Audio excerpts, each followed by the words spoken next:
بسم اللہ الرحمن الرحیم۔ السلام علیکم۔ آدھی رات کے وقت ایک عجیب سے احساس کے ساتھ میری آنکھ کھلی تو میں نے اپنے بستر کی دوسری طرف دیکھا۔ وہاں پر میرا شوہر موجود نہیں تھا۔ میں پریشان سی ہو گئی اور ایک دم اٹھ بیٹھی۔ رات کے اس پہر وہ کہاں جا سکتے ہیں؟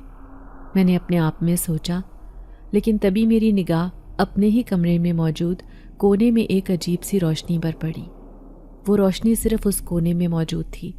وہاں پر حالانکہ کوئی بھی لائٹ نہیں جل رہی تھی، لیکن وہ روشنی وہاں پر پھیلی ہوئی تھی اور وہیں پر میں نے اپنے شوہر کو نماز ادا کرتے ہوئے دیکھا۔ میں ایک دم شرمندہ سی ہو گئی اور دل میں عجیب سا احساس بیدار ہوا۔ تبھی میں نے بھی اٹھ کر نماز ادا کرنے کا سوچا۔ وقت دیکھا تو اس وقت فجر کا وقت ہونے والا تھا اور نہ جانے میرے شوہر نوافل ادا کر رہے تھے یا فجر کی نماز پہلے ہی ادا کر لی تھی۔ لیکن جو بھی تھا، مجھے ان کا اس طرح نماز کے لیے اٹھنا بہت اچھا محسوس ہو رہا تھا۔ تبھی میں نے بھی اٹھ کر وضو کیا اور ان کے قریب ہی آ گئی۔ تب تک وہ دعا مانگ رہے تھے۔ میرا خیال تھا کہ ان کی نماز ختم کرتے ہی میں بھی وہیں پر نماز پڑھ لوں گی، لیکن جیسے ہی انہوں نے دعا مانگی اور میں ان کے بچھائے ہوئے جائے نماز پر نماز ادا کرنے لگی تو انہوں نے مجھے روک دیا اور کہنے لگے، ارے یہ جائے نماز میرا ہے، تم اس کے اوپر نماز ادا مت کرنا، اپنے لیے دوسرا جائے نماز بچھا لو۔ ان کی یہ بات سن کر ایک لمحے کے لیے تو میں حیران رہ گئی۔ مجھے یقین نہیں آ رہا تھا کہ جائے نماز میں بھی کوئی فرق ہو سکتا ہے، لیکن چونکہ میں ابھی نئی بیاہ کر اس گھر میں آئی تھی، اس لیے اپنے منہ کو سی لیا اور الماری سے دوسرا جائے نماز نکال کر نماز ادا کرنے کے لیے کھڑی ہو گئی۔ لیکن نہ جانے کیا بات تھی، میرے دل میں عجیب سا خیال سر اٹھا رہا تھا۔ آخر میرے شوہر نے مجھے اس جائے نماز پر نماز ادا کرنے سے کیوں روکا؟ آخر اس کی کیا وجہ ہو سکتی ہے؟ وہ ایسا کیوں کر رہے ہیں؟ میں نے نماز کے دوران بارہا اس بارے میں سوچا، لیکن کوئی بھی خیال میرے دل کو تقویت نہیں دے رہا تھا۔ انہی الجھے خیالوں میں نے نماز ادا کی اور پھر اپنے لیے اور اپنی زندگی کی بہتری کے لیے اللہ سے ڈھیروں دعائیں مانگ کر میں واپس بستر پر آ گئی۔ ابھی چونکہ صبح بھی نہیں ہوئی تھی، اسی لیے میں نے سوچا کہ کچھ دیر اور سو لیا جائے، لیکن میرے شوہر تب تک کمرے سے جا چکے تھے۔ میں حیران تھی کہ کیا انہوں نے دوبارہ نہیں سونا؟ کیا وہ جاگتے رہیں گے اور اسی طرح صبح کام پر جائیں گے؟ اس سوچ کا آنا تھا تو میں تھوڑا بے چین سی ہو گئی اور اپنے شوہر کا انتظار کرنے لگی، لیکن جب وہ کافی دیر تک کمرے میں نہیں آئے تو مجھے عجیب سی بے چینی ہونے لگی اور پھر سوچا کہ خود ہی باہر نکل کر دیکھ لیتی ہوں، ضرور وہ گھر میں ہی کہیں ہوں گے۔ تبھی جیسے ہی میں باہر نکلی تو سامنے سے آتی ہوئی ملازمہ پر میری نظر پڑی۔ ملازمہ بھی مجھے دیکھ کر فوراً میری طرف چلی آئی اور بڑے باادب طریقے سے مجھے سلام کیا، جبکہ میں نے اسے سلام کا جواب دے کر پوچھا، تمہارے صاحب کہاں ہیں؟ وہ کمرے میں موجود نہیں ہیں، نماز ادا کرنے کے بعد نہ جانے کہاں چلے گئے ہیں۔ میں نے ملازمہ سے دریافت کیا تو وہ کہنے لگی، بی بی جی، یہ تو صاحب کی روٹین ہے، وہ روزانہ نماز ادا کرنے کے بعد ناشتہ کرتے ہیں اور گھر سے چلے جاتے ہیں، پھر ان کی واپسی کا کچھ پتہ نہیں ہوتا، وہ کب واپس آتے ہیں ہمیں اس بارے میں کوئی خبر نہیں ہوتی۔ ملازمہ نے بڑے باادب طریقے سے جواب دیا تو میں حیران رہ گئی۔ آخر اتنی صبح صبح تو وہ کام پر بھی نہیں جا سکتے، پھر آخر کیا وجہ ہے کہ وہ اتنی صبح صبح گھر سے نکل گئے ہیں؟ میں عجیب سے وسوسے کا شکار ہوتی ہوئی واپس مڑ گئی اور کمرے میں چلی آئی، جبکہ ملازمہ مجھ سے ناشتے کا پوچھ بھی رہی تھی، لیکن میں نے اسے منع کر دیا۔ ابھی میرا کسی بھی چیز کو دل نہیں چاہ رہا تھا۔ اپنے شوہر کی وجہ سے میں پہلے ہی ذہنی اذیت میں مبتلا ہو چکی تھی۔ آج ان کا جہاں نماز پڑھنا مجھے اچھا لگا تھا، وہیں پر مجھے اپنے جائے نماز پر نماز ادا کرنے سے روک دینا مجھے اچھا نہیں محسوس ہوا تھا، اور پھر اس کے بعد وہ مجھے کچھ بھی بتائے بنا گھر سے چلے گئے تھے۔ آخر ایسی بھی کیا وجہ تھی؟ اب میں ان کی زندگی میں آ چکی تھی اور انہیں اب میری فکر کرنی چاہیے تھی اور مجھے بتا کر جانا چاہیے تھا۔ اپنا آپ مجھے اس وقت بہت بے وقت محسوس ہو رہا تھا اور یوں لگ رہا تھا جیسے میری کوئی وقت ہی نہیں ہے، میری کوئی اہمیت ہی نہیں ہے۔ میں سلگ کر اپنے کمرے میں ہی بیٹھی رہی، لیکن دن چڑھ چکا تھا اور 9 بج چکے تھے۔ اب تک میرے شوہر گھر واپس نہیں لوٹے تھے۔ اب مجھے اس بات کا یقین ہو گیا تھا کہ یقیناً وہ جہاں کہیں بھی گئے تھے، اس کے بعد وہ کام پر چلے گئے ہوں گے۔ اسی لیے میں نے ملازمہ سے ناشتہ بنانے کا بول دیا، جو تیسری دفعہ مجھ سے ناشتے کا پوچھنے آئی تھی۔ لیکن اپنے شوہر کا یہ پراسرار رویہ اور اس طرح ان کا گھر سے اچانک غائب ہو جانا مجھے بہت عجیب معلوم ہو رہا تھا، اور میں نے سوچ لیا تھا کہ ایک بار ان سے ضرور پوچھوں گی کہ آخر انہوں نے مجھے اپنے جائے نماز پر نماز ادا کرنے سے کیوں روکا، اور پھر چپ چاپ گھر سے چلے گئے، اس کے پیچھے کیا راز ہے۔ رات کو وہ گھر دیر سے لوٹے تھے، یہاں تک کہ میں انتظار کرتے کرتے سو گئی تھی۔ اچانک نیند میں مجھے عجیب سا احساس ہوا تھا۔ مجھے ایسا لگا جیسے کسی نے ایک بڑا سا پنکھا کھول کر اس کا رخ میری طرف کر دیا ہو۔ مجھے اپنا آپ ہوا میں اڑتا ہوا محسوس ہوا تھا، یہاں تک کہ میری آنکھ کھل گئی اور میں نے آس پاس دیکھا، وہاں کوئی بھی نہیں تھا۔ مجھے اب ڈر محسوس ہونے لگا۔ میں نے گھڑی کی طرف نظر دوڑائی تو 12 بج رہے تھے۔ میں صبح فجر کے بعد سے جاگ رہی تھی، اس لیے اب 10 بجے کے بعد تو نیند آنی ہی تھی۔ میرا ذہن جو گہری نیند میں سویا ہوا تھا اچانک سے جیسے ہوش میں آیا تھا، اور پھر مجھے پتہ چلا کہ میری تو شادی ہو گئی ہے اور میں تو اپنے شوہر کا انتظار کر رہی تھی جو نہ جانے صبح سے کہاں غائب ہو گئے تھے۔ میں نے پلنگ سے پاؤں نیچے کیے، پیروں میں چپل اڑسی اور پورے کمرے میں ان کی تلاش جاری رکھی۔ نہ وہ مجھے واش روم میں دکھائی دیے، نہ مجھے بالکنی میں نظر آئے، اور نہ ہی مجھے کچن میں کوئی دکھائی دیا۔ اپنا پورا گھر چھان مارا، اس کے علاوہ اب صرف چھت رہ گئی تھی، وہاں جانا باقی تھا۔ لیکن رات کا اندھیرا چھایا ہوا تھا تو مجھے ڈر محسوس ہو رہا تھا۔ میں جیسے ہی کمرے میں واپس آئی تو یہ دیکھ کر میرے پیروں تلے سے زمین نکل گئی کہ وہ بالکنی سے اندر آ رہے تھے۔ میں وہیں جم گئی۔ اگر وہ میرے سونے کے دوران آئے تھے تو ان کے لیے دروازہ کس نے کھولا تھا؟ چلو اگر پھر بھی ان کے پاس چابی ہوتی، تب بھی میں نے تو اٹھ کر سب سے پہلے بالکنی میں ہی دیکھا تھا، وہاں کوئی بھی نہیں تھا، تو پھر اچانک وہ وہاں سے کہاں سے نمودار ہو رہے تھے؟ میں انہیں غور سے دیکھ رہی تھی تو وہ ہنس دیے، اور ان کی ہنسی میں ایک عجیب سی پراسراریت تھی، یہاں تک کہ مجھے اپنی نظریں ہٹانی پڑی تھیں۔ ان کی آنکھوں سے عجیب سی ایک مقناطیسی قوت نکل کر مجھے اپنے گھیرے میں لے رہی تھی۔ مجھے ایسا محسوس ہوا جیسے میرا سر ایک دم سے بھاری ہوا ہو۔ انہوں نے مجھے کندھوں سے تھاما تو مجھے ایسا لگا جیسے کسی نے میرے کندھے پر بہت زیادہ وزن رکھ دیا ہو۔ کیا ہوا ہے؟ تم اتنی گھبرائی ہوئی کیوں ہو؟ میں کچھ بھی نہیں بول پا رہی تھی، حالانکہ میں کہنا چاہتی تھی کہ آپ اتنی جلدی صبح کیوں چلے گئے تھے۔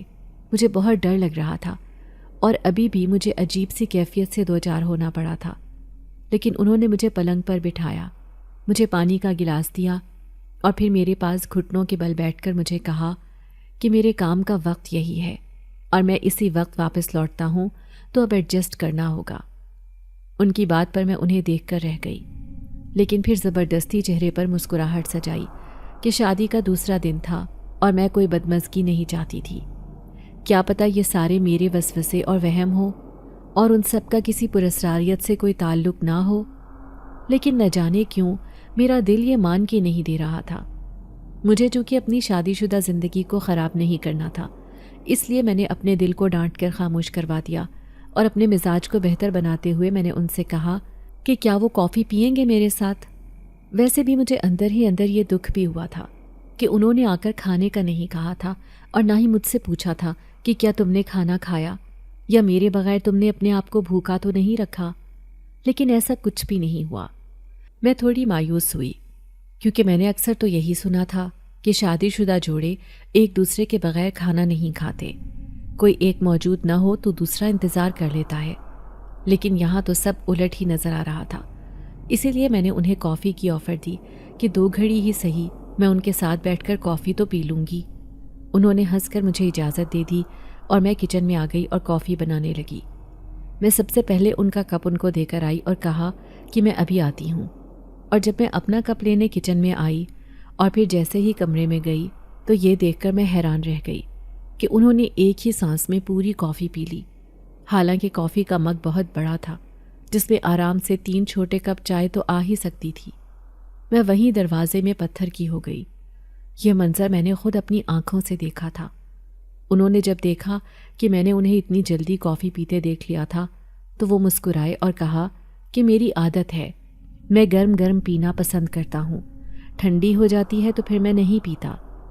یہ کہہ کر وہ سونے کے لیے لیٹ گئے اور مجھے بہت برا محسوس ہوا کہ آج تو شادی کا دوسرا دن ہے، نہ کوئی رومانٹک بات، نہ کوئی رومانٹک موڈ، بلکہ صبح غائب بھی ہو گئے اور ابھی بھی مجھ سے بات کیے بغیر پلنگ پر دوسری طرف رخ کر کے سونے کی تیاری کرنے لگے ہیں۔ میں انہیں کہنا چاہتی تھی کہ آپ ایسا کیوں کر رہے ہیں میرے ساتھ؟ میں نے تو کہیں بھی یہ نہیں دیکھا کہ شادی شدہ جوڑے شادی کے دوسرے دن ہی اس طرح ایک دوسرے کے ساتھ اجنبی برتاؤ بھی کرتے ہیں۔ مجھے دکھ ہو رہا تھا، لیکن میں اپنے دکھ کو اپنے اندر ہی اتارنے لگی۔ میں کسی سے نہیں کہہ سکتی تھی۔ انہوں نے تو میرے والد صاحب کو یہ بتایا تھا کہ ان کے والدین نہیں ہیں، وہ یتیم ہیں، اور اس وقت گھر میں بھی صرف میرے اور ان کے علاوہ کوئی بھی نہیں تھا۔ مجھے کچھ بھی اچھا محسوس نہیں ہو رہا تھا، اس لیے میں بھی خاموشی سے سونے کے لیے پلنگ پر لیٹ گئی، لیکن لائٹ ابھی بھی جل رہی تھی اور مجھے روشنی میں نیند نہیں آتی تھی۔ اس لیے میں نے ان سے کہا کہ کیا آپ پلیز میرے لیے لائٹ بند کر دیں گے؟ شاید اسی وجہ سے وہ کوئی مجھ سے بات کرے اور شرارت کرے، لیکن انہوں نے ٹھیک ہے کہا تھا اور اسی وقت لائٹ بند ہو گئی تھی اور میں اچھل ہی پڑی تھی کیونکہ انہوں نے سوئچ کو چھوا بھی نہیں تھا۔ مجھے اب اپنے اندر ایک عجیب قسم کا خوف محسوس ہوا تھا۔ اس سے پہلے کہ میں ان سے کوئی بات کرتی، میں نے دوسری طرف رخ کر لیا، خوف سے اپنی آنکھیں بند کر لیں۔ آج صبح سے عجیب واقعات ہو رہے تھے۔ اب پتہ نہیں یہ شادی کے بعد کی گھبراہٹ تھی، گھٹن تھی، یا ایک دم سے ماحول کا بدلنا تھا، یا سچ میں یہ واقعات ہو رہے تھے۔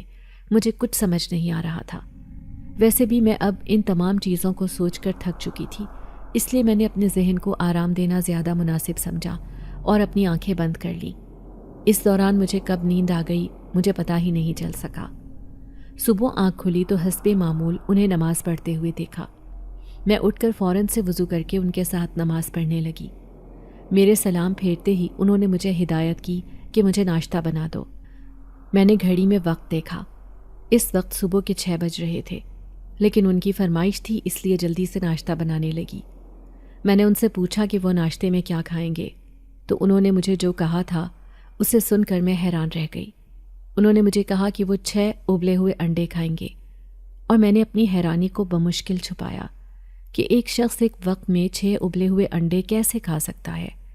لیکن میں نے ان کی ہدایت پر عمل کیا اور اس کے ساتھ ساتھ ان سے پوچھا کہ وہ چائے کیسی لیتے ہیں، پھیکی یا میٹھی؟ تو انہوں نے مجھے بتایا کہ وہ بہت میٹھی چائے پیتے ہیں، تم بس اپنے حساب سے چینی ڈال لینا، باقی میں خود ڈال لوں گا۔ اور میں نے چائے بناتے وقت اتنی چینی ڈالی تھی کہ ایک بندے کو مناسب لگے، لیکن جب میں نے انہیں چائے پیش کی تھی تو انہوں نے میرے سامنے 3 چمچ چینی کے بھر بھر کر چائے میں ڈالے تھے، اور اس وقت نہ جانے کیوں میری زبان پھسل گئی اور میں نے انہیں کہا کہ چینی تو صحت کے لیے بہت نقصان دہ ہے، آپ اتنی زیادہ چینی کیوں استعمال کرتے ہیں؟ تو انہوں نے میری طرف دیکھا۔ شاید انہیں میری نصیحت ناگوار گزری تھی، لیکن بس انہوں نے صرف یہ کہا کہ تم نہیں سمجھو گی، جس دن تم سمجھ جاؤ گی تب دیکھیں گے۔ اس کے بعد میں نے کچھ نہیں کہا تھا اور ان کے ساتھ ناشتہ کرنے لگی، لیکن حیرت کی بات تو یہ تھی کہ انہوں نے 10 منٹ میں ہی 6 انڈے کھا لیے تھے۔ نہ جانے کیوں مجھے ان کا انداز ناگوار گزر رہا تھا۔ کوئی نارمل انسان تو یہ سب نہیں کر سکتا۔ مجھے تو شادی کے پہلے دن سے بہت کچھ برداشت کرنا پڑ رہا تھا۔ میرا ذہن بہت زیادہ الجھ رہا تھا، کچھ سمجھ نہیں آ رہا تھا کہ یہ سب کیا ہے، لیکن میں انہیں مارجن دے رہی تھی اور خود کو بھی کہ شاید نئی نئی شادی ہوئی ہے اسی لیے ذہن پر دباؤ ہے، یا میں کچھ زیادہ ہی سوچ رہی ہوں۔ اس سے پہلے کہ میں ان سے یہ پوچھتی کہ وہ کب تک آئیں گے، وہ ایک دم سے اٹھے تھے اور بجلی کسی رفتار سے نکل گئے تھے، اور جو منظر اس وقت میں نے دیکھا تھا اسے دیکھ کر میرے پیروں تلے سے زمین نکل گئی۔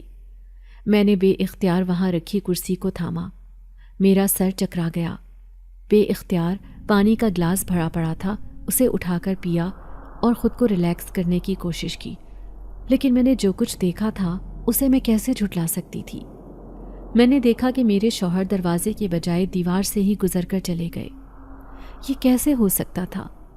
یہاں تک کہ جب میں ریلیکس ہو گئی اور میرا ذہن دوبارہ کام کرنا شروع ہوا تو میں اس جگہ گئی کہ شاید میری نظر کمزور ہے اور مجھے دروازہ بھی دیوار نظر آ رہا ہے، لیکن وہ سچ میں دیوار ہی تھی اور دروازہ تو اس کے بالکل مخالف طرف تھا۔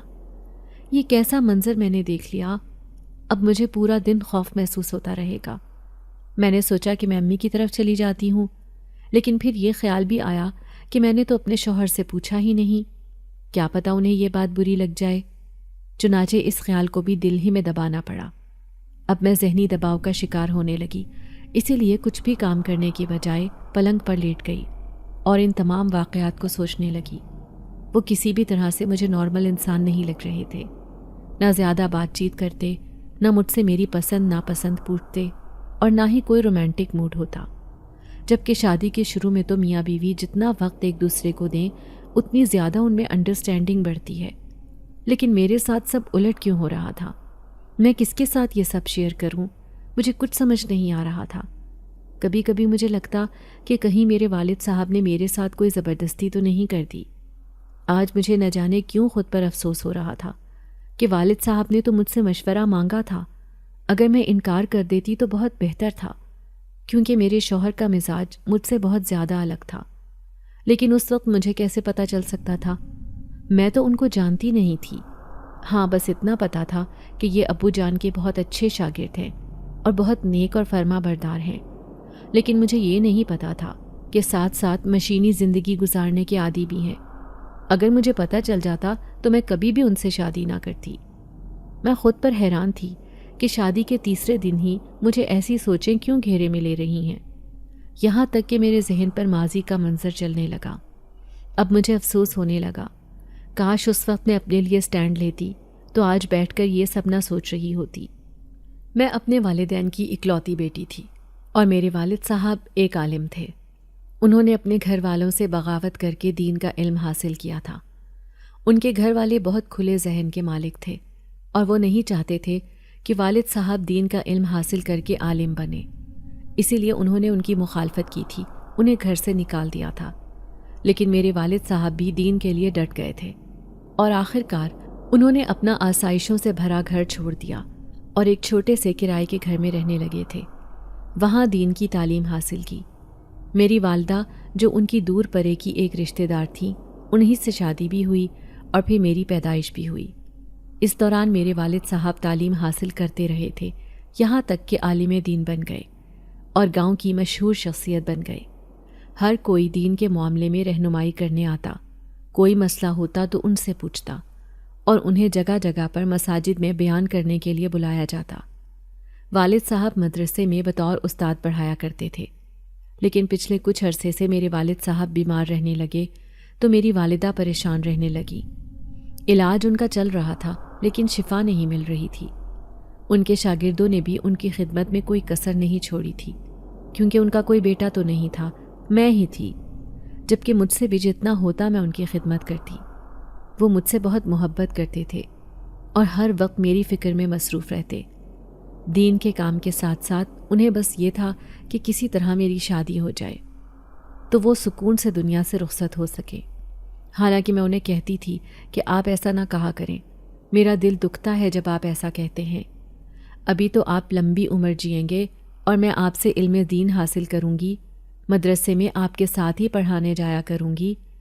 اور وہ میری بات پر ہنس دیا کرتے، یہاں تک کہ ایک دن وہ گئے تو اپنے پاؤں پر تھے، لیکن واپس اپنے شاگرد کے سہارے آئے تھے، اور انہی 2 شاگردوں میں سے ایک شاگرد ابو کی بہت خدمت کرتے تھے۔ ابو ان کے گرویدہ ہو گئے تھے۔ اب بس ابو نے مجھ سے ایک بات پوچھی تھی کہ فاطمہ، اگر تم برا نہ مانو تو میں تمہاری شادی اپنے شاگرد سے کر دوں، کیونکہ تم اس کے ساتھ بہت خوش رہو گی، کیونکہ وہ بہت فرما بردار، نیک اور صالح ہے، تمہیں خوش رکھے گا۔ اور میں ابو کی بات پر ابو کو دیکھ کر رہ گئی۔ میں منع کرنا چاہتی تھی، لیکن ان کی طبیعت اس بات کی اجازت نہیں دے رہی تھی کہ میں انہیں منع کر کے مزید دکھی کر دوں۔ اسی لیے میں نے ان کی بات کے آگے سر جھکا دیا، اور یوں 1 ہفتے کے اندر اندر انہوں نے میرا نکاح کر دیا۔ یہاں تک کہ میرے نکاح کے اگلے دن ہی میرے والد صاحب کا انتقال ہو گیا، اور جاتے جاتے میرے والد صاحب نے میری والدہ کو ایک ہدایت کی تھی کہ اگر میں دنیا میں نہ رہوں تو پہلی فرصت میں اس سے اگلے ہی دن میری بیٹی کی رخصتی کر دینا، میرا فرض ادا ہونے سے رہ نہ جائے۔ اور میری والدہ نے ایسا ہی کیا تھا۔ میں اپنے والد کے انتقال کے 1 ہفتے بعد ہی رخصت ہو کر ان کے گھر پر آ گئی تھی۔ یہ مزاجاً اچھے تھے، نرم مزاج تھے، لیکن مجھے اس بات کا افسوس تھا کہ وہ مجھ سے زیادہ بات نہیں کرتے تھے، بس اپنے کام سے کام رکھتے، کوئی فرمائش کر دیا کرتے، لیکن انہیں میرے دل، میری امنگوں، میرے جذبات، میرے احساسات کا خیال نہیں تھا۔ نہ جانے کیوں مجھے ایسا محسوس ہوتا تھا جیسے ہم ایک ہی کشتی کے دو مسافر ہیں جو رہتے تو ایک ہی کشتی میں ہیں، لیکن ان دونوں کے مزاج اتنے الگ ہیں کہ چاہ کر بھی ان میں ہم آہنگی نہیں ہو سکتی۔ یہاں میں یہ بات بتاتی چلوں کہ میری شادی کے بعد مجھے اس بات کا علم ہوا تھا کہ میرے والد نے میری شادی میں اس لیے جلدی کی تھی کہ ان کے گھر والوں نے ان سے رابطہ کر کے میرا رشتہ مانگا تھا، اور وہ لوگ جو کہ کھلی ذہنیت کے لوگ تھے، دین کا علم انہیں ذرا برابر بھی نہیں تھا، صفر تھا۔ انہوں نے والد صاحب کو کہا کہ اگر وہ اپنی بیٹی کی شادی ہم سے کر دیں تو ہم دوبارہ انہیں خاندان میں جڑنے دیں گے، لیکن والد صاحب نے کچھ بھی جواب دیے بغیر میرا نکاح کرنا ضروری سمجھا، اور چونکہ میں نے بھی انہیں مثبت اشارہ دیا اسی لیے انہوں نے جلد ہی میری شادی کر دی اور پھر اس دنیا سے رخصت ہو گئے۔ ان کی موت پر ان کے گھر والے آئے تھے، لیکن بس تھوڑی ہی دیر بیٹھے اور پھر چلے گئے۔ اس کے بعد انہوں نے ہم سے اب تک کوئی بھی رابطہ نہیں کیا تھا، اور اب ویسے بھی والدہ نے کہا تھا کہ اگر وہ کوئی رابطہ کریں بھی تو ہم ان سے رابطہ نہیں رکھیں گے، کیونکہ والد صاحب کی ہدایت تھی۔ اس کا مطلب یہ نہیں تھا کہ وہ ان سے قطع تعلق ہی کرنا چاہتے تھے، بلکہ صرف سلام دعا کی حد تک ہی تعلق ہو تو بہتر ہے۔ میں اپنی سوچوں سے واپس آئی جب مجھے ایسا لگا کہ باہر کا دروازہ بجا ہے۔ میں نے گھڑی کی طرف دیکھا تو ابھی صبح کے 8 ہی بج رہے تھے۔ میں اٹھی، میں نے دروازہ کھولا تو ملازمہ کھڑی تھی۔ میں نے اسے اندر آنے دیا اور اس نے مجھے حیرت سے دیکھا اور پھر کہا، آج صاحب کو لیٹ ہو گیا ہے کیا؟ وہ کتنی دیر مجھے بلڈنگ کے پاس کھڑے نظر آئے، حالانکہ ایسا کبھی نہیں ہوا۔ مجھے ایک اور برا محسوس ہوا کہ اب میں اسے کیا بتاتی، کہ وہ تو مجھے کچھ بتاتے ہی نہیں ہیں جو میں اسے بتاؤں۔ اس لیے میں خاموش رہی۔ میں نے اسے کہا کہ وہ اپنا کام شروع کرے، میرے سر میں درد ہے۔ وہ خاموشی سے کام کرنے لگی اور کام کر کے چلی گئی۔ اسی دوران جب میں نے الماری کھولی تو ایک دم سے بیری کے درخت کے پتے میرے قدموں میں پھیل گئے۔ مجھے بہت کوفت ہوئی، کیا پھر سے صفائی کرنی پڑے گی؟ کیونکہ ملازمہ تو جا چکی تھی۔ لیکن اس سے پہلے مجھے یہ خیال آیا کہ آخر یہ پتے میری الماری میں کیا کر رہے ہیں؟ یہ تو فالتو کچرا ہے، تو انہیں کس نے یہاں رکھ دیا؟ یہ سوچ کر میں نے جھاڑو اٹھایا اور سارے پتے ڈسٹ بن میں ڈال دیے اور اپنے باقی کام کرنے لگی۔ رات ہو گئی اور میں دوبارہ ان کا انتظار کرنے لگی۔ اب میں نے سوچا تھا کہ میں سوؤں گی نہیں، ان کا انتظار کروں گی۔ حالانکہ میری آنکھیں نیند سے بند ہو رہی تھیں، بوجھل ہو رہی تھیں، لیکن پھر بھی میں نے اپنی آنکھوں کو زبردستی کھول رکھا کہ کیا پتہ وہ ابھی آ جائیں۔ اسی دوران ہلچل محسوس ہوئی اور میں نے کمرے سے باہر نکل کر دیکھا تو حیران رہ گئی کہ وہ باہر کچن کے پاس رکھی میز پر بیٹھے گلاس میں پانی پی رہے تھے۔ میں نے حیرت سے دروازے کو دیکھا اور پھر ان کو دیکھا اور ان سے نظر بچا کر دوبارہ کمرے میں آ گئی کہ مجھے تو ایک لمحے کے لیے بھی دروازہ کھولنے کی آواز نہیں آئی، تو یہ اندر کیسے آ گئے؟ صبح بھی ایسا ہی منظر میں نے دیکھا تھا، تو مجھے لگا کہ شاید میری طبیعت ٹھیک نہیں ہے، اسی وجہ سے مجھے ایسا منظر دیکھنے کو ملا ہے، اور میں نے اپنے دل کو سمجھا لیا تھا۔ لیکن اب جب دوبارہ میں نے دیکھا کہ کوئی دروازے کی آواز نہیں آئی، نہ قدموں کی چاپ کی آواز آئی، تو پھر یہ اندر کیسے آ گئے؟ اب یہ معاملہ میرے لیے ایک پہیلی بن گیا تھا جسے جاننا میرے لیے بہت ضروری تھا، اور نہ جانے کیوں لیکن میرے ذہن میں بار بار ایک ہی خیال آ رہا تھا کہ میرے شوہر شاید انسانوں کے قبیلے سے تعلق رکھتے ہی نہیں ہیں۔ ابھی میں انہی سوچوں میں گری ہوئی تھی کہ مجھے اپنے پیچھے قدموں کی چاپ سنائی دی، اور میں نے مڑ کر دیکھا تو وہ مجھے غور سے دیکھ رہے تھے، اور پھر اس کے ساتھ ہی ایک عجیب سی مسکراہٹ کے ساتھ انہوں نے مجھ سے پوچھا کہ تم جو کمرے سے باہر آ گئی تو میرے پاس کیوں نہیں آئی، میرا حال چال نہیں پوچھا؟ اور میں وہیں دنگ رہ گئی، کیونکہ میری طرف ان کی پشت تھی اور آس پاس کوئی ایسا شیشہ بھی نہیں لگا ہوا تھا جس میں سے انہوں نے مجھے دیکھ لیا ہو۔ دوسرا، میں انتہائی ہلکے قدم اٹھاتے ہوئے بغیر کسی آواز کے وہاں گئی تھی، تو پھر انہیں کیسے پتہ چل گیا تھا کہ میں انہیں دیکھنے آئی تھی؟ میں خاموش رہی، البتہ اپنی تیز ہوتی دھڑکنوں کو بمشکل قابو کیا اور ان سے پوچھا کہ وہ کھانا کھائیں گے؟ انہوں نے کہا کہ وہ کھانا نہیں کھائیں گے، لیکن وہ میرے لیے کھانا ضرور لائے ہیں، اور یہ ان 4 دنوں میں وہ پہلی بات تھی جس پر مجھے خوشی ہوئی تھی۔ میں نے بچوں کی طرح خوش ہوتے ہوئے ان سے کہا کہ میں ابھی کھانا لگاتی ہوں، آپ بھی میرے ساتھ 2-3 نوالے ضرور لیجئے گا۔ انہوں نے مسکرا کر سر ہلایا اور میں کچن کے پاس رکھی میز پر کھانا نکالنے لگی۔ وہ کھانا اس قدر لذیذ تھا کہ اس کی خوشبو سے مجھ سے رہا نہیں گیا، اور میں نے صرف ذرا سا چکھا ہی تھا کہ مجھے دل ہوا کہ میں بار بار کھاتی جاؤں۔ اس قدر لذیذ کھانا کہاں سے لائے ہیں؟ کھانے کے دوران ہی میں نے ان سے پوچھ لیا تو وہ مسکرا دیے اور کہا کہ ہاں، یہیں آس پاس سے لایا ہوں، تمہیں پسند آیا نا، بس یہی کافی ہے۔ اور یہ وہ دوسری بات تھی جس پر مجھے خوشی ہوئی، اور ان باتوں کے لیے مجھے پورے 5 دنوں کا انتظار کرنا پڑا تھا۔ میں مسکرا کر کھانا کھانے میں مصروف ہو گئی، اور آج مجھے ایسا لگا جیسے میں نے معمول کے مطابق زیادہ کھا لیا ہو، لیکن اس کے باوجود بھی مجھے ایسا لگ رہا تھا کہ میں نے کچھ نہیں کھایا۔ یہ عجیب ہی کھانا تھا جس سے نہ پیٹ بھاری ہو رہا تھا، نہ دل بھر رہا تھا، اور نہ ہی نیت بھر رہی تھی۔ میں نے جلدی جلدی برتن سمیٹے کیونکہ میرے شوہر کمرے میں میرا انتظار کر رہے تھے۔ میں جیسے ہی کمرے میں آئی تو ان کا مزاج بدلا ہوا تھا۔ وہ الماری کھولے کھڑے تھے اور الماری کے سارے کپڑے باہر بکھرے ہوئے تھے۔ میں پریشانی کے عالم میں ان کی طرف آئی اور کہا کہ وہ کیا ڈھونڈ رہے ہیں، تو انہوں نے مجھ سے کہا کہ یہاں میں نے امانت رکھی تھی، کیا تم نے اٹھائی ہے؟ میں نے کہا کہ نہیں، امانت تو کوئی نہیں تھی، ہاں کچھ پتے تھے جو گرے تھے، تو میں نے اسے ڈسٹ بن میں۔ ابھی میری بات پوری ہوئی بھی نہیں تھی کہ وہ ایک دم سے ڈسٹ بن کی طرف مڑے اور انگلی کے اشارے سے ڈسٹ بن ہوا میں اچھلا اور الٹ گیا۔ بیری کے پتے ایک بار پھر سے پورے گھر میں پھیل گئے۔ میں نے حیرت زدہ نگاہوں سے ان کی طرف دیکھا، لیکن وہ میری طرف متوجہ نہیں تھے۔ وہ آگے بڑھے اور سارے پتے ایک ہی جست میں سمیٹ کر میرے پاس آئے اور کہا کہ تم اپنی آنکھیں کھول کر دیکھو، یہ پتے نہیں ہیں، پیسے ہیں۔ مجھے ہوش کہاں تھا؟ میں نے ابھی جو منظر دیکھا تھا کہ کس طرح ڈسٹ بن ہوا میں اچھل کر خود ہی الٹ گیا تھا، اور صبح میں نے اپنی آنکھوں سے دیکھا تھا کہ وہ بیری کے پتے ہیں۔ کیا میں پاگل تھی جو پیسوں کو ڈسٹ بن میں ڈال دیتی؟ نہیں، ہرگز نہیں۔ ابھی بھی جب ڈسٹ بن الٹ کر گرا تھا تب بھی وہ بکھرے ہوئے پتے ہی تھے، پیسے نہیں تھے۔ لیکن جیسے ہی انہوں نے میرے ہاتھ میں وہ پتے تھمائے تھے تو وہ پیسے بن گئے تھے۔ میں گڑبڑا کر رہ گئی تھی، یہاں تک کہ میں بالکل پتھر سی ہو کر ان کو جمی ہوئی نگاہوں سے دیکھ رہی تھی۔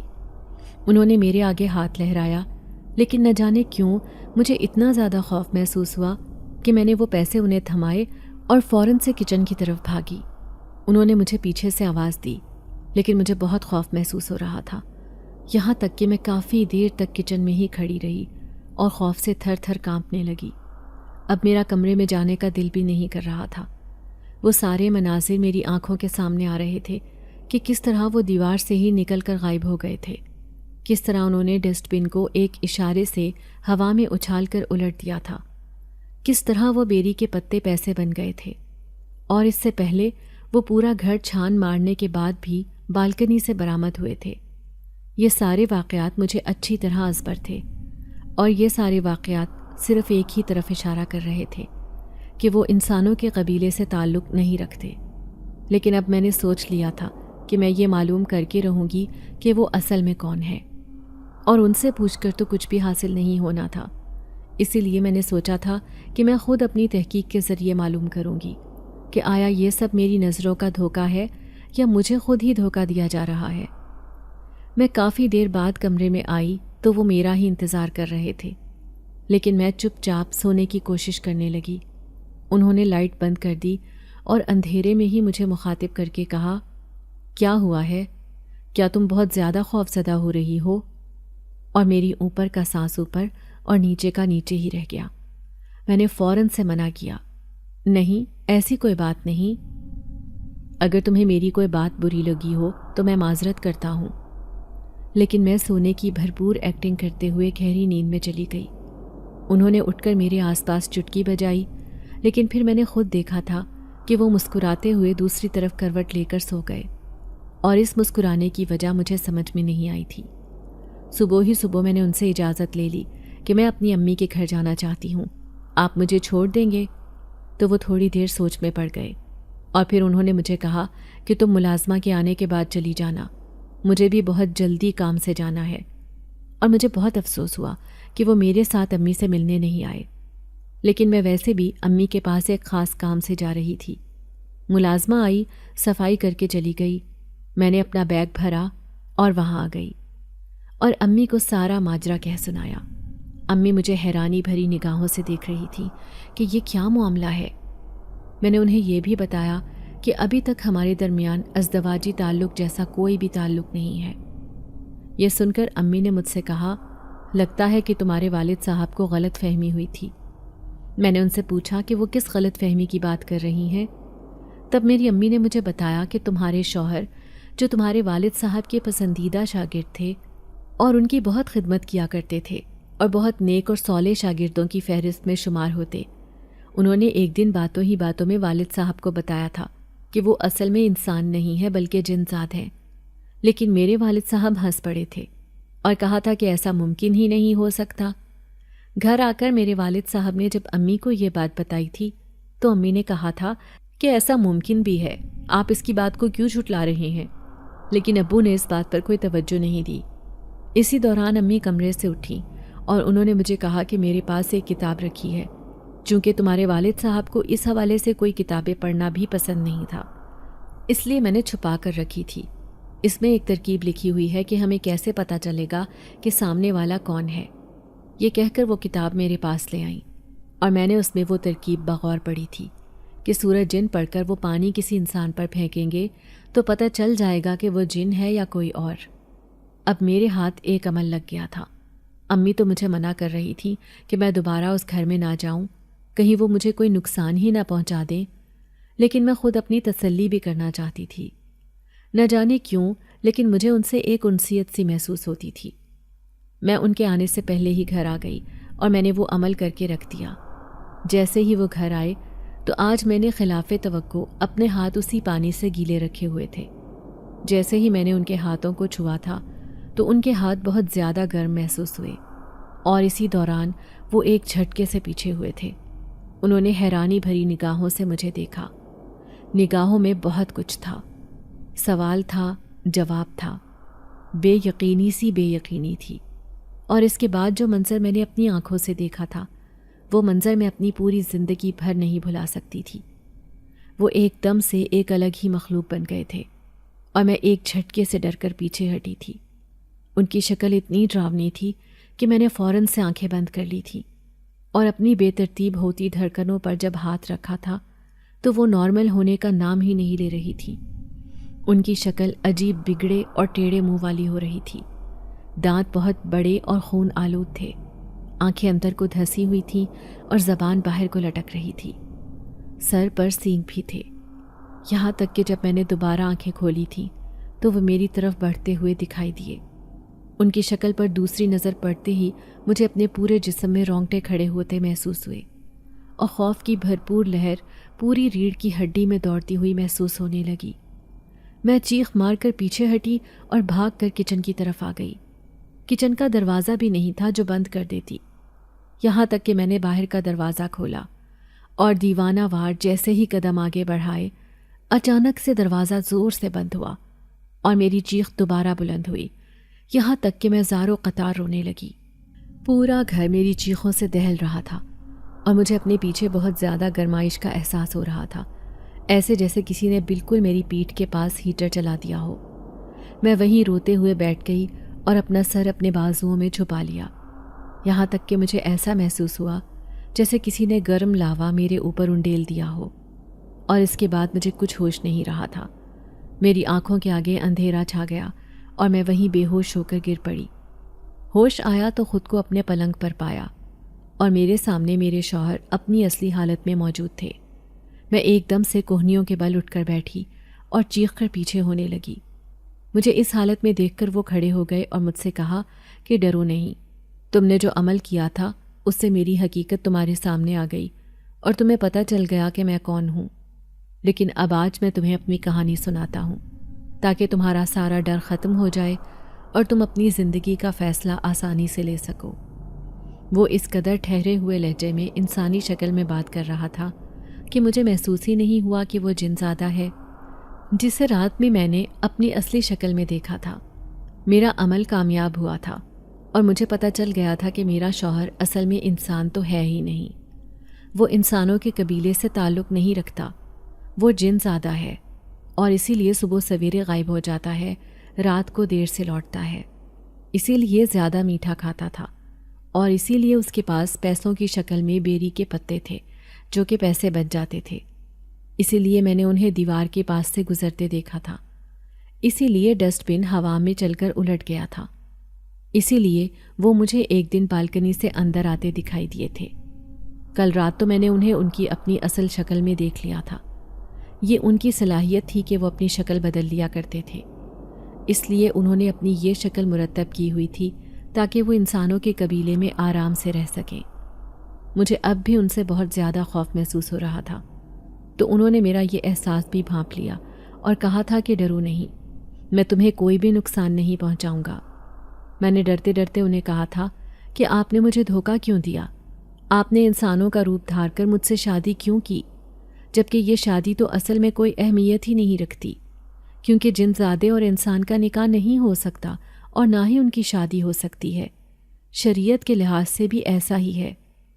انہوں نے مجھے بتایا کہ میرے والدین میں سے میری والدہ انسان تھیں اور والد صاحب ان کے عشق میں مبتلا ہو کر انہیں زبردستی ہماری دنیا میں لے آئے تھے، ان سے نکاح کیا تھا، یہاں تک کہ اپنے آخری وقت تک انہوں نے میرے والد صاحب کو قبول نہیں کیا۔ اس وقت تک میری پیدائش ہو چکی تھی۔ میں نے جب اپنے بڑوں کی زبانی سنا تو مجھے اپنے والد سے نفرت ہوئی تھی۔ کس طرح انہوں نے میری والدہ کو ان کے قبیلے سے اٹھا کر زبردستی شادی کی، یہاں تک کہ میں نے اپنا قبیلہ چھوڑنے کا اعلان کر دیا اور کہا کہ میں بھی اپنی والدہ کی طرح انسانوں کے قبیلے میں جا کر رہوں گا، کیونکہ مجھے اپنی والدہ سے بہت محبت تھی۔ لیکن میں سچ نہیں جانتا تھا، وہ بھی مجھ سے بہت محبت کرتی تھی، لیکن کہتی تھیں کہ ایک دنیا سے دوسری دنیا جانا بہت مشکل ہے۔ تب مجھے ان کی بات سمجھ میں نہیں آتی تھی۔ پھر جب میں بڑا ہوا اور انہیں اپنے درمیان نہ پایا، تب مجھے اس بات کا احساس ہوا کہ میں نے ایک بہت بڑا ہیرا کھو دیا، اور ان کی زندگی کی مشکلات کا اندازہ ہوا کہ میرے والد صاحب نے ان کی زندگی میں کتنی مشکلات پیدا کر دی تھیں، یہاں تک کہ وہ اپنی زندگی سے ہی نفرت کرنے لگیں۔ تو مجھے اپنے والد صاحب سے نفرت ہونے لگی اور میں یہاں آ گیا اور یہاں انسانوں کی شکل میں رہنے لگا۔ یہاں رہنا شروع میں بہت مشکل تھا، ہر لمحے مجھے اپنی ماں کی یاد آتی تھی۔ پھر تمہارے والد صاحب کی شکل میں مجھے ایک شفیق انسان نظر آئے اور میں ان کا گرویدہ ہو گیا اور ان کا شاگرد بن گیا اور دین کا علم حاصل کرنے لگا۔ لیکن مجھے نہیں معلوم تھا کہ میرے ساتھ بھی وہی سب کچھ ہوگا جو میرے والد صاحب نے کیا۔ دراصل تمہارے والد صاحب بہت زیادہ پریشان تھے اور میں نے ہمدردی میں پریشانی کی وجہ پوچھی، اور یہی میری بہت بڑی غلطی تھی۔ انہوں نے مجھے بتایا کہ ان کے گھر والوں نے تمہارا رشتہ مانگا ہے، اور وہ جو کہ اتنے عرصے سے قطع تعلقی کیے ہوئے تھے، اب والد صاحب انہیں کوئی مناسب جواب نہیں دے پائے ہیں۔ اس لیے انہوں نے میری طرف امید بھری نگاہوں سے دیکھا تھا اور کہا تھا کہ اگر تم میری بیٹی سے شادی کر لو تو میں ساری زندگی تمہارا احسان مند رہوں گا۔ نہ جانے کیوں، لیکن مجھے ایسا لگتا ہے کہ میری زندگی کے دن کم رہ گئے ہیں۔ ایسے میں اگر تم شادی کر لوگے تو ان کے پاس کوئی چارہ نہیں رہے گا، وہ میری بیٹی کو زبردستی آ کر اپنے گھر نہیں لے کر جائیں گے، اور میرے پاس ان کا مان رکھنے کے علاوہ اور کوئی چارہ نہیں تھا۔ انہوں نے بہت آس اور امید سے مجھ سے یہ کہا تھا۔ میں نے تو انہیں پہلے بھی اپنی حقیقت بتا دی تھی، لیکن میں کیا کرتا، میں بہت مجبور تھا۔ وہ میرے استاد بھی تھے اور مجھے ان کی بات ماننا فرض تھا۔ میں نے سوچ لیا تھا کہ میں تمہیں اعتماد میں لے کر سارا سچ بتا دوں گا، لیکن میں آج تک تم سے سچ نہیں بتا پایا۔ البتہ ہاں، مجھے اندازہ ہو گیا تھا کہ تم مجھ سے ڈرنے لگی ہو، اور تم مجھ سے محبت مانگنے میں حق بجانب تھی کیونکہ تمہیں حقیقت کا پتہ نہیں تھا۔ لیکن میں کیا کرتا، میں جن زاد ہوں۔ تمہیں تو حقیقت نہیں معلوم تھی، لیکن مجھے تو حقیقت معلوم تھی کہ تم انسان ہو اور میں جن، اور ہمارا کوئی ملاپ نہیں۔ اسی لیے میں نے ابھی تک ازدواجی تعلق بھی نہیں بنایا تم سے، حالانکہ تم میرے نکاح میں ہو، لیکن شریعت کے لحاظ سے تو یہ نکاح ہوا ہی نہیں۔ اسی وجہ سے میں تم سے دور رہتا ہوں، صبح اٹھتے ہی نکل جاتا ہوں اور رات کو گھر واپس لوٹتا ہوں، تاکہ ہمارا سامنا کم سے کم ہو اور میں اپنے اندر وہ ہمت پیدا کر سکوں اور تمہیں وہ سب بتا سکوں جو تم سے مخفی ہے۔ لیکن تم میری سوچ سے بھی زیادہ عقل مند نکلی، اور تم نے سارے واقعات محض وسوسے نہیں سمجھے بلکہ اپنے دل کی آواز سنی، اور یہاں تک کہ تم نے سچ کی کھوج لگا لی۔ اب میں فیصلہ تم پر چھوڑتا ہوں، تمہیں تمہارے والد صاحب کے وعدے کا پاس کرنا ہے یا پھر ہم دونوں اپنی راہ جدا کر لیتے ہیں، کیونکہ ہم دونوں کا کوئی جوڑ نہیں ہے۔ البتہ آج میں تمہارے سامنے یہ اعتراف کرنا چاہتا ہوں کہ ان 6 دنوں میں تمہارے ساتھ بہت کم رہا ہوں، لیکن نہ جانے کیوں مجھے تمہاری عادت ہو گئی ہے، اور تمہاری عادت کے ساتھ ساتھ مجھے تم سے محبت بھی ہو گئی ہے۔ لیکن میں اب تم سے ایک بات کہنا چاہتا ہوں کہ تم اپنا فیصلہ سنا دو۔ اگر ساری زندگی یوں ہی رہنا چاہتی ہو تو رہ لیں گے، لیکن ایک بات یاد رکھ لینا کہ ہمارا کوئی جوڑ شریعت کے لحاظ سے بھی نہیں بنتا، اور عقل مندی سے دیکھا جائے تب بھی 2 الگ الگ مخلوقوں کا ملاپ ہو ہی نہیں سکتا۔ بہتری اسی میں ہے کہ ہم اپنے راستے جدا کر لیں۔ اب تم اپنا فیصلہ سناؤ، میں تمہارا فیصلہ سننے کا منتظر ہوں۔ میری آنکھوں میں اس کی بات سن کر آنسو آ گئے تھے۔ میں نے زندگی میں اتنا شریف جنزادہ ابھی تک نہیں دیکھا تھا، یا ابھی تک جتنے واقعات سنے تھے ان میں تو یہی بتایا گیا تھا کہ یہ لوگ انسانوں سے بہت زیادہ نفرت کرتے ہیں اور انہیں ہر وقت نقصان پہنچانے کی کوشش کرتے رہتے ہیں۔ لیکن آج پورا 1 ہفتہ ہو گیا تھا میری شادی کو، اور میں ایک جنزاد کے ساتھ رہ رہی تھی، لیکن مجال ہے کہ مجھے کوئی نقصان پہنچا ہو۔ وہ سر جھکائے میرے فیصلے کا منتظر تھا، اور ظاہر ہے میں اپنے دل کی نہیں سننا چاہتی تھی۔ میں اسے کیا کہتی کہ مجھے بھی اس سے محبت ہو گئی ہے، حالانکہ ہمارے درمیان کوئی خاص تعلق تو نہیں بن پایا تھا، لیکن پھر بھی ہم دونوں کو ایک دوسرے کی عادت ہو گئی تھی، اور بعض دفعہ عادت محبت سے زیادہ جان لیوا ہوتی ہے۔ میں نے اسے کہہ دیا تھا کہ شریعت کے لحاظ سے ہم دونوں کو اپنی راہ جدا کر لینی چاہیے، اور میرا یہ فیصلہ سنتے ہی اس نے مجھے کہا تھا کہ تم کل صبح اپنی امی کے ہاں لوٹ جانا۔ پھر اس نے میری طرف دیکھا تھا، کہا تھا کہ کیا مجھے الوداع کرنے نہیں آؤ گی؟ میں نے بوجھل دل کے ساتھ قدم بڑھایا اور بالکنی میں آئی۔ اس نے میری طرف دیکھا تھا، وہ مسکرایا تھا، اور پھر اچانک سے دھواں بن گیا اور آسمان میں غائب ہو گیا۔ میں دیر تک وہاں آسمان میں اسے تکتی رہی تھی۔ وہ میری نظروں سے تو غائب ہو گیا تھا، لیکن میرے دل میں ایک مقام بنا گیا تھا۔ جاتے جاتے اس نے مجھ سے کہا تھا کہ جب کبھی زندگی میں کسی چیز کی ضرورت پڑے اور کسی مشکل میں خود کو محسوس کرو تو اپنے دل میں مجھے یاد کر لینا، میں حاضر ہو جاؤں گا۔ میں اس کی بات پر نم آنکھوں سے مسکرا دی تھی کہ میں کبھی بھی اسے بلانا نہیں چاہتی تھی، اس لیے نہیں کہ میں اس سے خوف کھاتی تھی، بلکہ اس لیے کہ میں اپنے دل میں دفن شدہ محبت کو دوبارہ زندگی نہیں بخشنا چاہتی تھی۔ اگر آپ کو آج کی ہماری کہانی پسند آئی ہے تو اسے لائک کیجیے اور اپنے پیاروں کے ساتھ شیئر کیجیے، اور ہاں، اگر آپ نے ابھی تک ہمارا چینل سبسکرائب نہیں کیا تو ضرور کیجیے۔ ملتے ہیں کل ایک نئی اور دلچسپ کہانی کے ساتھ، تب تک کے لیے اللہ حافظ۔